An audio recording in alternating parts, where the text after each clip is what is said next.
கண் திருஷ்டி சம்பந்தமாக பல செய்திகள், ஆதாரபூர்வமான செய்திகள் நிறைய இருக்கு. புகாரி, முஸ்லீம் உள்ளிட்ட ஆதாரபூர்வமான ஹதீஸ் நூல்கள்ல இது சம்பந்தமா கண் திருஷ்டி சம்பந்தமா இருக்கு. கண் திருஷ்டி என்பது உண்மைதான் அப்படின்னு நபிகள் நாயகம் ஸல்லல்லாஹு அலைஹி வஸல்லம் சொன்னதா இருக்கு. அதே மாதிரி கண்ணேர் என்பது உண்மையாகும். ஏதாவது ஒண்ணு முந்துறதா இருந்தா, விதியை ஏதேனும் முந்துறதா இருந்தா கண்ணேர் முந்தும், ஆனா அது இல்ல, கண்ணேர் அதை வென்றிருக்கும், ஆனா அப்படி கண்ணேர் இல்ல, கண்ணீர் வெல்லாது அப்படின்ற மாதிரி சொன்னதாகவும், அதே மாதிரி ஒரு பெண்ணினுடைய மூஞ்சில ஒரு கருஞ்சிவப்பான ஒரு இதை பார்த்துட்டு என்ன இருக்கு, படர் தாமரமா இருந்ததை பார்த்துட்டு என்ன இது அப்படின்னு இது ஓதி பாருங்க, இது கண் திருஷ்டின்னு ரசூலுல்லாஹ் சொன்னாங்க அப்படின்ற மாதிரியும், அதே மாதிரி இப்படி நிறைய செய்திகள் வருது. சரியா? அதுல இந்த மாதிரியான செய்திகள்லாம் நம்ம பொய்யின்றோம். கண் திருஷ்டி சம்பந்தமாக வரக்கூடிய அனைத்து செய்திகளும் திருமறை குர்ஆனுக்கு முரணான இட்டுக்கட்டப்பட்ட செய்தி அப்படின்னு நம்ம சொல்றோம். இப்ப நம்மளை எதிர்க்கக்கூடியவர் என்ன கேள்வி கேட்கிறாங்க அப்படின்னா, கண் திருஷ்டி சம்பந்தமா 10 செய்தி இருக்கே, 7 செய்தி இருக்கே, 8 செய்தி இருக்கே, புகாரில இருக்கே, முஸ்லிம்ல இருக்கே, எப்படி நீங்க பொய்யின்றீங்க அப்படின்னு கேட்கிறாங்க. இந்த கண் திருஷ்டியை நம்புறது ஷிர்க்கு தான். கண் திருஷ்டி இருக்குன்னு நம்பினாங்க வைங்களேன், அதுவும் ஷிர்க்கு தான். அதுவும் அல்லாஹ்வுக்கு இணை கற்பிக்கக்கூடிய மாபாதக செயல் தான் என்பதில் எந்த சந்தேகமும் இல்லை நம்ம சொல்றோம். ஏன் அப்படி சொல்றோம் அப்படின்னா, சூனியத்துக்கு சொன்ன அனைத்தும் இதுக்கு பொருந்தும். சூனியக்காரனுக்கு அல்லாஹ்வுடைய பவர் விட்டதாக நம்புவது எப்படி ஷிர்க்கோ, சூனியக்காரனால எதெல்லாம் செய்ய முடியும் என்று நம்புகின்றார்களோ அது அனைத்தும் அல்லாஹ்வுடைய ஆற்றல் என்பதுல எப்படி மாற்றுக்கிறது இல்லையோ, அந்த மாதிரி கண் திருஷ்டியை ஒருவன் நம்புவாரே ஆனால் அவரு அல்லாஹ்வுடைய அந்த சிஃபத்தை கண்ணுக்கு கொடுத்துட்டாருன்னு அர்த்தமாகும். இதுதான் வித்தியாசம். சூனியக்காரனை தூக்கிட்டு கண்ணை வச்சுட்டாங்க, இதுதான் விஷயம். கண்ணு வைக்கிறதுன்னு இருக்குல்ல, கண் வைக்கிறது, கண்ணூறு, கண்ணேறு, கண் திருஷ்டி, பல வேற என்னென்ன வார்த்தையெல்லாம் இருக்கு அதுக்கு. இந்த மாதிரி பல கண்ணூருன்னு சொல்லுவாங்க, கண்ணேருன்னுவாங்க, கண்ணு வைக்கிறதுன்னுவாங்க, இப்படி பல வாசகங்கள் இருக்கு. இந்த மாதிரி இருக்கக்கூடிய செயல்பாடுகள் எல்லாமே ஒருவர் நம்புவாரே ஆனால் என்ன ஆகுது அப்படின்னா, அல்லாஹ்வுக்கு இணை கற்பிக்கக்கூடிய ஷிர்க் அவர் செய்கிறார்னு ஆகுது. எப்படி?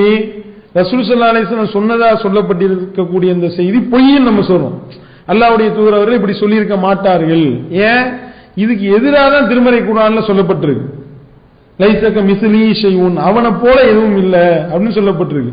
வலம் யகுல்லஹு குஃபுவன் அஹத், அவனுக்கு ஒப்பாக ஒன்றும் இல்லை அப்படின்னு சொல்லப்பட்டிருக்கு. இப்ப கண்ணேற ஒருத்தர் நம்புறாருன்னு வைங்களேன், இவர் என்ன நம்புறாரு, என்ன அதனுடைய அர்த்தம் என்ன அப்படின்னா, அதாவது கண்ணால ஒருத்தவரை பார்க்கிறாரு. இப்படி கண்ணை கொண்டு பார்க்கிறதுனால அவருக்கு பாதிப்பு ஏற்பட்டு அவர் காய்ச்சலாலையோ அல்லது வேற ஏதாவது, நல்லா தான் இருந்தாரு, திடீர்னு பேதி ஆயிருச்சு, 2 பேர் கண்ணை கொண்டு பார்த்தாங்க, ஒரு மாதிரி உருன்னு பார்த்தவனையும் பேதி ஆகி போச்சுன்னு சொன்னா இந்த பவர் கண்ணுக்கு வந்துச்சா? அப்ப அந்த கண்ணுல இருந்து இந்த பவர் போய் அவருடைய உடலை தாக்கி அவர் பேதியாக்கி விட்டுருச்சா? ஒருத்தர் நல்லா சிரிச்சுக்கிட்டு இருந்துச்சுமா குழந்தை, எல்லாம் அப்படியே ஒரு 10 பேர் பார்த்தாங்க, உடனே அப்படியே படுத்துருச்சு, காய்ச்சல் வந்துருச்சு. அப்ப 10 பேருடைய கண்ணும் போய் தாக்கி அந்த குழந்தைக்கு ஒரு தாக்கம் ஏற்பட்டுச்சுன்னு நம்புனா இது ஷிர்கா இல்லையா? அல்லாஹ்வுடைய பண்பு தானே இது. குன் ஃபயகுன், ஆகுனா உடனே ஆகிவிடும் என்பதுதான் அல்லாஹ்வுடைய தனிப்பெரும் ஆற்றல். இந்த அல்லாஹ்வுடைய தனிப்பெரும் ஆற்றலை எதை கொண்டு போய் சேர்த்துட்டாங்க? கண்ணுக்கு கொண்டு போய் கொடுத்து ஷிர்க் வைக்கக்கூடிய ஒரு நிலை இருக்கின்றது என்பதனால தான் இது இணை கற்பித்தல், இப்படி நம்ப கூடாது அப்படின்னு நம்ம சொல்றோம். இதுல நீங்க எடுத்து பாத்தீங்கன்னா அதுல வரக்கூடிய அந்த செய்திகள் எல்லாம் பார்த்தா ரொம்ப இதை விட இன்னும் பாரதூரமா இருக்கு. புகாரில கண்ணேர் இருக்குன்னு சொல்லி வரக்கூடிய செய்திகள் அது நம்ம இப்படி அடிப்படைக்கு மாற்றமா இருக்கு. வேற தாயத்து போறது ஏன் ஷிர்க்குன்னு சொல்றோம்? தாயத்து நோய் நிவாரணத்தை கொடுக்கிறது, இந்த தாயத்தை நம்புறோம்.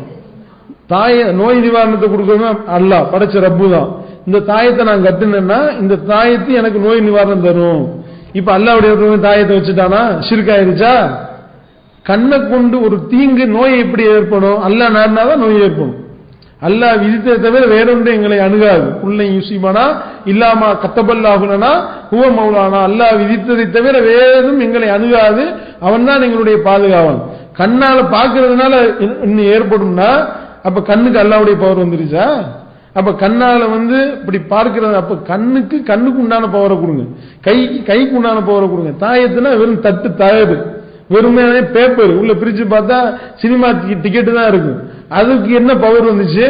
அதுக்கு நீங்க பவர் இருக்கணும்னா ஷிர்கு. அதைத்தான் அல்லாஹ்வுடைய தூதர் அவர்கள் யார் தாயத்தை தொங்க விட்டாரோ அவர் அல்லாஹ்வுக்கு இணைகற்பித்து விட்டார் என்று அல்லாஹ்வுடைய தூதர் அவர்கள் எச்சரித்தார்.